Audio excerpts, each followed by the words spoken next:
Everyone, welcome to JRF अड्डा। कैसे हैं आप सब लोग? आज ही सब लोग फटाफट शुरू करते हैं आज का सेशन। मेरा नाम वर्षा गौर है, मैं आपकी पब्लिक एडमिनिस्ट्रेशन के एजुकेटर हूँ। ये मेरा इंट्रोडक्टरी बायो है। इसी के साथ अगर अभी तक आपने JRF अड्डा की एप्लीकेशन को डाउनलोड नहीं कराया, आप बहुत कुछ मिस कर रहे हैं। आपको क्लासेस के नोटिफिकेशन यहाँ पर मिल रहे हैं, क्विजेज आपको यहाँ पर मिल रही है, स्टडी मटेरियल आपको यहाँ पर मिल रहे हैं, जर्नल टेस्ट जो भी चलते हैं हमारे एप्लीकेशन पर, वो सब कुछ आपको यहाँ पर मिल रहा है। तो जल्दी से जाइए एप्लीकेशन को डाउनलोड कर लीजिए। एटम 2.0 की बात करें, पेपर 1 प्लस पेपर 2 आपको मिल रहा है 13,999 में, टेस्ट सीरीज के साथ, हैंडबुक के साथ।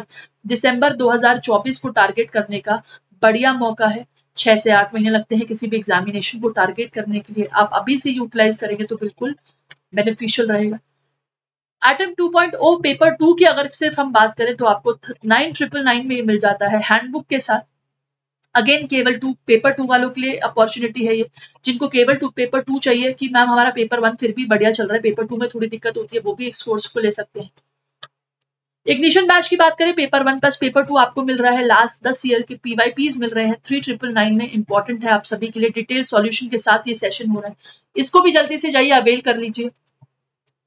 और बिल्कुल टेस्ट सीरीज लॉन्च हो गई है, ऑफलाइन ऑनलाइन टेस्ट सीरीज आपके लिए है, आप इसमें इनरोल हो सकते हैं। पब्लिक एडमिनिस्ट्रेशन की भी टेस्ट सीरीज आपको यहाँ पर मिल रही है। कोई भी क्वेरी हो काउंसलिंग नंबर पर आप कॉल कर सकते हैं, टीम के पास आप कॉल करके पता लगा सकते हैं क्या चार्जेस है, किस तरीके से आपको इनको अवेल करना है।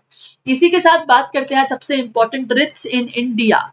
भारत में 5 प्रकार के रिट्स हैं, जिसमें सुप्रीम कोर्ट की अगर हम बात करें आर्टिकल 32 के अंदर आता है और हाई कोर्ट आर्टिकल 226 के अंदर आता है। इंपॉर्टेंट चीजें हैं, इसी के ऊपर आज बात करते हैं।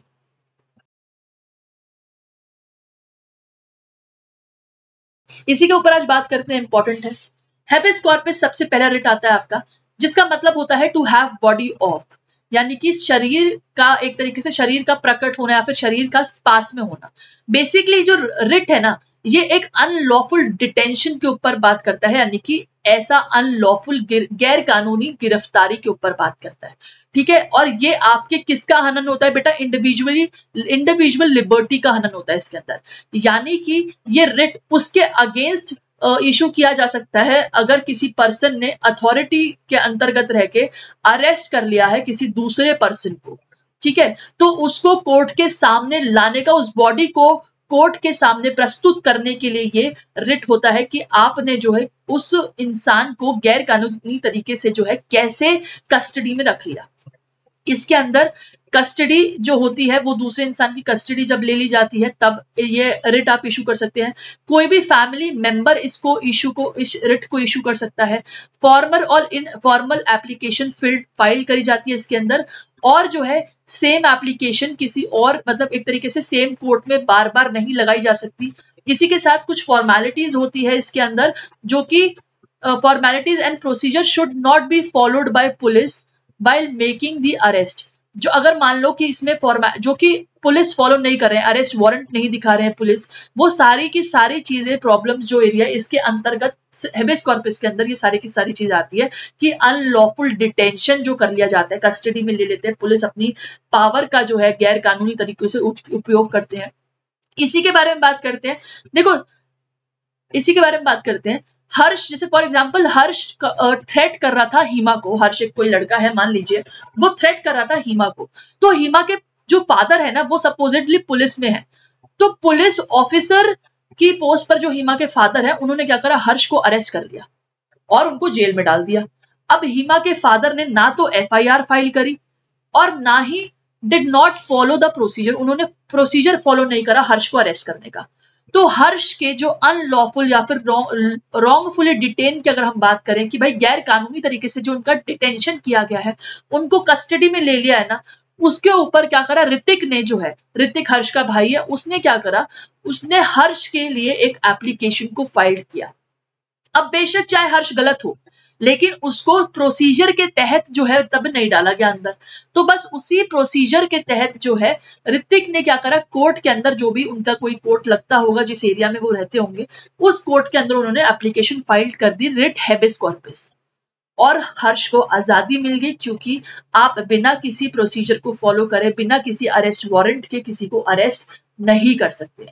आई होप एग्जाम्पल के माध्यम से सबको हेबेस कॉर्पस का मतलब क्लियर हो गया होगा, है ना। इसी के साथ आगे बढ़ते हैं। मैंडामिस क्या है? अब मैंडामिस एक दूसरे तरीके का रिट होता है जो कि सुप्रीम कोर्ट द्वारा जो है इशू करा जा सकता है, हाई कोर्ट द्वारा भी इशू किया जा सकता है। मैंडामिस के अंदर बात होती है वी कमांड की, यानी ये रिट जो है पब्लिक ऑफिशियल या फिर पब्लिक बॉडी या किसी कॉरपोरेशन के द्वारा या फिर लोअर कोर्ट के लिए, ट्रिब्यूनल के लिए, गवर्नमेंट के किसी भी ऑफिस के द्वारा जो है has not done needed duty और रिफ्यूज टू डू, उनके मतलब कहने का मतलब है पब्लिक ऑफिशियल, पब्लिक बॉडी, कोई कॉरपोरेशन, कोई लोअर कोर्ट, कोई ट्रिब्यूनल, कोई गवर्नमेंट के जितने भी आपके संस्थान हैं, उनके लिए ये मैंडेमस का जो ऑर्डर है वो पास किया जा सकता है, रिट जो है पास कर दिया जा सकता है अगर वो अपनी ड्यूटी ढंग से नहीं कर रहे हैं तो, ठीक है। यानी कि इसके अंदर बोला जाता है कि जो आप ड्यूटीज रोक कर बैठे हैं ना, अपनी ड्यूटीज जो है सही ढंग से कर लीजिए, नहीं तो रिट्स जो है वो आपका बड़ा ही घातक साबित हो सकता है। इसके अंदर क्या होता है, पिटीशनर को जो भी फाइल कर रहा है ना, याचिकर्ता है, उसको एक तो लॉ की जानकारी होनी चाहिए, ठीक है, उसको पता होना चाहिए कि उसका राइट क्या है। पिटीशनर को डिमांड करनी चाहिए अथॉरिटी से कि भाई तुम अपना काम ढंग से फॉलो कर लो, अपना काम कर लो, ठीक है। और साथ ही यहाँ पर क्या होता है, पिटीशनर जो है प्रूव कर सकता है कि भाई जो है उस अथॉरिटी ने अपनी ड्यूटी अच्छे से नहीं करी और वो मैंडामिस फाइल कर सकता है।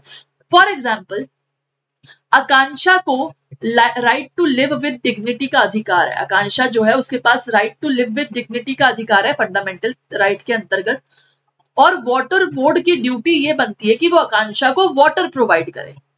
बट क्या होता है, बोर्ड ने इंटेंशनली, मतलब उसकी बाय चांस बन नहीं रही होगी आकांक्षा से, है ना, या बोर्ड को कुछ आकांक्षा जो है मान लो कुछ पंगा लेने जाती होगी,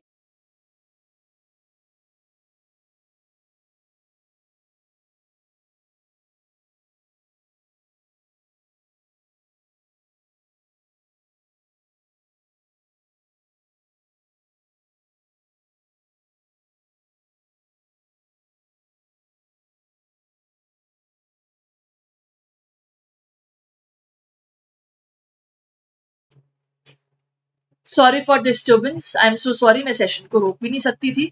सो क्या हुआ कि भाई आकांक्षा ने जो है, आकांक्षा ने बोला कि भाई आकांक्षा ने मैंडामिस जो है डाल दिया। आकांक्षा गई थी बोर्ड में और बोला कि भाई मेरे को वाटर प्रोवाइड करो, लेकिन बोर्ड ने जो है मना कर दिया, कहते हम तो नहीं देते आपको वाटर। और आकांक्षा ने जो है फाइल करा सूट और केस कर दिया, जो है मैंडामिस रिट की जाकर केस फाइल कर दिया और मैंडामिस रिट को इशू करने की बात करी। और कोर्ट के ऑर्डर मिलने पर अब बोर्ड को, जो कोर्ट है, सीधा इसके अंदर आ जाते हैं और बोर्ड को ऑर्डर देते हैं कि आप आकांक्षा को वाटर सप्लाई करेंगे ही करेंगे। तो इसी रिट के तहत जो है कोई भी बोर्ड, कोई भी सरकारी संस्थान, कोई भी पब्लिक ऑफिशियल अगर अपना काम नहीं कर रहा होता तो उसको कमांड दे दी जाती है कि आप प्लीज अपना काम पूरा कीजिए, आपकी ड्यूटी बनती है, आपका फर्ज बनता है अपना काम करने का, ठीक है। आगे बढ़ते हैं। प्रोहिबिशन क्या है? प्रोहिबिशन का लिटरल मीनिंग होता है टू फॉरबिड, यानी कि मना करना, आपको रोकना। जैसे फॉर एग्जाम्पल, ये किस टाइप का रिट होता है, जैसे मान लीजिए when a court which is in a lower position, जब कोई लोअर कोर्ट जो है वो अपनी पावर से अधिक जाकर कोई ज्यूरिडिक्शन दे देता है, यानी कि उसकी जरूरत भी नहीं होती फिर भी वो अपनी पावर के और भी अधिक आगे जाकर जो है किसी चीज पर ज्यूरिडिक्शन दे देता है। रूल्स क्या होते हैं इसके अंदर? लोअर कोर्ट या ट्रिब्यूनल को ओवरस्टेप नहीं करना है अपने ज्यूरिडिक्शन, यानी कि उनका जो दायरा है उसको वो ओवरस्टेप नहीं करेंगे। लोअर कोर्ट या ट्रिब्यूनल को लॉ के अगेंस्ट जाकर कोई फैसला नहीं देना है। लोअर कोर्ट और ट्रिब्यूनल को ज्यूरिडिक्शन के तहत ही काम करना है, और साथ ही साथ जो भी पेंडिंग प्रोसीडिंग चल रही है लोअर कोर्ट के अंदर वो उस पर भी लगाई जा सकती है। और एप्लीकेशन जो है जुडिशियल और क्वासी जुडिशियल बॉडी के द्वारा ही प्रोहिबिट करी जा सकती है, यानी कि कोई अगर आपका मान लीजिए अर्ध न्यायिक या न्यायिक जो आपके संगठन होते हैं ना, उन्हीं के विरुद्ध जो है प्रोहिबिशन लगाई जा सकती है। अब जैसे फॉर एग्जाम्पल समीर और शहीद या शाहिद जो मान लो इनके पास एक कॉन्ट्रैक्ट आया, शाहिद ने डिसाइड किया कि भाई वो अपनी जमीन जो है समीर को बेचेंगे 2 करोड़ रुपए में, और समीर फेल्ड हो गए अमाउंट पे करने में, समीर जो है पैसे पे करने में जो है फेल हो गए। तो शाहिद ने क्या किया, शाहिद ने पुणे डिस्ट्रिक्ट कोर्ट में जो है पिटीशन डाल दी, शाहिद ने पुणे डिस्ट्रिक्ट कोर्ट में पिटीशन डाल दी और कहा कि और उनका कॉन्ट्रैक्ट जबकि थाने बना हुआ था, थाने यानी महाराष्ट्र मुंबई में उनका कॉन्ट्रैक्ट बना हुआ था और दोनों मुंबई ही रहते थे और लैंड उन्होंने औरंगाबाद में लिया था। तो अब क्या हुआ, पुणे डिस्ट्रिक्ट कोर्ट के पास कोई भी तरीके का ज्यूरिडिक्शन नहीं था इस केस के ऊपर। इसलिए हाई कोर्ट ने जो इशू रिट, मतलब हाई कोर्ट यानी कि डिस्ट्रिक्ट कोर्ट से ऊपर होता है हाई कोर्ट ने प्रोहिबिशन रिट जो है उसको पास किया और ऑर्डर दिया कि पुणे डिस्ट्रिक्ट कोर्ट को अब जो है अपनी जो उनका क्या चल रहा है, केस चल रहा है, तारीख चल रही है, या फिर उनका जो भी अब जो उनका मुकदमा चल रहा है उस पर रोक लगाने को बोला कि भाई आप जो है किसी और एरिया के किसी और एरिया की जो ज्यूरिडिक्शन होती है आप उसके ऊपर अपनी कार्रवाई को रोको। ये किसी दूसरे कोर्ट का काम है, वो अपनी कार्रवाई करेगा, लेकिन आप रोको इसको। तो ये बात किसने बोली, हाई कोर्ट ने बोला डिस्ट्रिक्ट कोर्ट को कि आप अपनी कार्यवाही को जो है उसको थाम लो अभी, ठीक है, थोड़ा सा रोक लो। अभी इसका बेस्ट एग्जाम्पल बताऊं, चलो आगे बताती हूँ। अगले वाले में इसका अगले वाला, ये तो एक एग्जाम्पल हो गया शहीद और समीर वाला, इसको याद रख लेना, ये इजी हो जाएगा आपके लिए। टू प्रोहिबिट यानी कि आप प्लीज रोको, मना करना, कि टू स्टॉप ये होता है आपका जब कोई लोअर कोर्ट जो है अपने दायरे से बाहर किसी जजमेंट के ऊपर काम कर रहा होता है, किसी कार्रवाई या किसी केस के ऊपर जो है कोई उसने अपनी हेयरिंग दे दी होती है। सर्शरी की बात करते हैं। सर्शरी का मतलब लिटरल मीनिंग होता है टू बी सर्टिफाइड या फिर to be informed. This type of writ is used to transfer the case which is pending in lower court. इस तरीके के केस में क्या होता है कि लोअर कोर्ट को ट्रांसफर करना पड़ जाता है केस जो कि पेंडिंग चल रहा होता है लोअर कोर्ट में, और जरूरत पड़ने पर उनकी खिंचाई भी कर सकते हैं, उस केस को वहां पर रद्द भी कर सकते हैं लोअर कोर्ट के अंदर।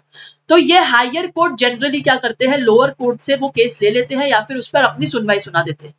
इसके अंदर क्या होता है, ओवरस्टेप करना, अब्यूज करना, कोई ऐसा ज्यूरिडिक्शन या फिर कोई ऐसा दायरा जो कि लोअर कोर्ट के अंदर आता ही ना हो। इसके अंदर वॉयलेशन भी हो जाते हैं नेचुरल जस्टिस के, और कुछ लॉ जो एरर होते हैं ना लॉ के, वो भी देखने को मिल जाते हैं। सर्शरी जो है किसी बॉडी के लिए भी हो सकता है, किसी पर्सन के लिए भी हो सकता है, किसी लीगल अथॉरिटी के लिए भी हो सकता है, ठीक है। ये किसी बॉडी के लिए भी हो सकता है, कोई बॉडी अपनी जो है ड्यूटी अच्छे से नहीं कर रही होती, जैसे कि कोई जज अपनी ड्यूटी अच्छे से नहीं कर रहा है, मान लीजिए, ये जो है एक्ट से जरूरत से ज्यादा ज्यूरिडिक्शन यानी कि जरूरत से ज्यादा अधिकारों को यूटिलाइज करना, उनके दायरे से बाहर जाके वो अधिकार भी यूटिलाइज करते ना जो उनके अंतर्गत नहीं आते, वही होता है सर्शरी। जैसे कि फॉर एग्जांपल कोई डिस्ट्रिक्ट कोर्ट के अंदर जो है, डिस्ट्रिक्ट कोर्ट के अंदर lack of jurisdiction hear matters चल रहे थे, मतलब कि मान लो जिस डिस्ट्रिक्ट कोर्ट के अंदर ना सुनवाई बड़ी कम चल रही थी, ठीक है, और जो है जेनी जो इफेक्ट हो गई थी पिछली बार जो ऑर्डर पास हुआ था, उसने क्या करा, अपनी पिटीशन हाई कोर्ट में डाल दी, और हाई कोर्ट की जो इशू किया, हाई कोर्ट ने जो रिट इशू करा, सर्शरी रिट इशू करा, उसने क्या करा, डिस्ट्रिक्ट कोर्ट के ऑर्डर को जो है रिजेक्ट करके, उस केस को रद्द करके डिस्ट्रिक्ट कोर्ट के अंदर अपने पास वो केस ले लिया और उस पर सुनवा दी, ठीक है। उसमें जो है अपनी जो है हेयरिंग सुनाई जो है वो कर दी, जो कि जेनी ने डिस्ट्रिक्ट कोर्ट से हटाकर हायर कोर्ट के अंदर जो है केस डाला, और वहां पर जो है उस पिटीशन के बाद जो है हायर कोर्ट ने डिस्ट्रिक्ट कोर्ट को कहा कि आप इस केस को रद्द करो, मैं इस केस को लेता हूं, और उन्होंने अपनी जजमेंट दे दी उस कोर्ट पे। सबसे बेस्ट एग्जाम्पल और बताऊं इसका क्या है, अभी सभी को पता होगा दिल्ली के सीएम अरविंद केजरीवाल जी, उनके साथ भी सेम ही हुआ। दिल्ली हाई कोर्ट ने उनकी रिहाई यानी कि जो उनकी बेल थी वो रिजेक्ट कर दी, उन्होंने ये फाइल करा सुप्रीम कोर्ट में, और सुप्रीम कोर्ट से डायरेक्ट ये चीज आई कि उनको इंटरीम बेल यानी कि टेम्पररी बेल उनको मिलेगी, और वो फिर जो है उस इंटरीम बेल के तहत बाहर आए, ठीक है। तो इस चीज को बिल्कुल ध्यान में रखेंगे कि ये सबसे बेस्ट एग्जाम्पल है सर्शरी का, ठीक है। आई होप सभी को क्लियर होगा। क्वो वारंटो की बात कर लेते हैं। क्वो वारंटो का सिंपल मीनिंग है by what warrant, by what warrant, या फिर आपके पास क्या अथॉरिटी है इस काम को करने के लिए। ये पब्लिक ऑफिस के द्वारा जो है ना, पब्लिक ऑफिशियल के पावर मिसयूज के ऊपर होता है, यानी कि जो आपके पब्लिक ऑफिशियल्स होते हैं, सरकारी लोग होते हैं, उनके पावर के मिसयूज के ऊपर होता है, ठीक है। इसकी कंडीशंस ये बताई गई है। कंडीशंस वैसे जनरली पूछी नहीं जाती है, लेकिन फिर भी आप अपनी अंडरस्टैंडिंग के लिए कंडीशंस को देख सकते हैं। एग्जाम्पल के रूप में इसको जरूर मैं समझाना पसंद करूंगी। जैसे कि संजना एक प्राइवेट सिटीजन है, संजना की कोई क्वालिफिकेशन नहीं है किसी भी पोस्ट कोई भी ऐसी आरटीओ ऑफिसर बनने की, लेकिन संजना ने ऐसी एक ऑफिस की पोस्ट को हथिया लिया है। तो संजना को जो है अब कॉल आता है हायर अथॉरिटी से कि आपके पास क्या पोस्ट है, आपके पास क्या क्वालिफिकेशन है, आपके पास क्या चीज है जो आपने आरटीओ ऑफिस की जो पोस्ट है आप वो बनकर बैठे हो, आप उस पर कंट्रोल करके बैठे हो। यानी कि किसी सार्वजनिक पद पर अवैध कब्जा, किसी पब्लिक ऑफिस पर अवैध कब्जा करने का हक जो है आप पर क्या है, वही जो होता है क्वो वारंटो का मतलब होता है कि आपने किस अथॉरिटी से एक इलीगल कब्जा कर लिया है किसी पब्लिक ऑफिस पर। ये सीधा सीधा क्वो वारंटो का मतलब होता है। आई होप विद एग्जांपल्स आपको सभी रिट्स जो है समझ में आए होंगे, है ना। और अच्छा लगा हो सेशन प्लीज लाइक करना। कोशिश थी मेरी आज आपको रिट्स समझाने की। इग्निशन बैच चल रहा है लास्ट 10 ईयर के पीवाईपीस का, 3999 में आपको ये मिल रहा है डिटेल सॉल्यूशन के साथ। इसी के साथ पब्लिक एडमिनिस्ट्रेशन की क्लासेस हमारी 8 बजे होती है। टेलीग्राम का लिंक ये रहा, जितने भी नोटिफिकेशन होते हैं पब्लिक एडमिनिस्ट्रेशन पे से यही आते हैं। पीडीएफ आपको जेआरएफ अड्डा की एप्लीकेशन पर मिल जाएगा, डाउनलोड कर लीजिएगा, अच्छे से पढ़ लीजिएगा। इग्निशन कोर्स 7 AM चल रहा है हमारा जेआरएफ अड्डा पर। Thank you so much for watching. Session पसंद आया तो प्लीज लाइक करना। ऑल द बेस्ट, मिलते हैं नेक्स्ट सेशन में। Bye bye, take care.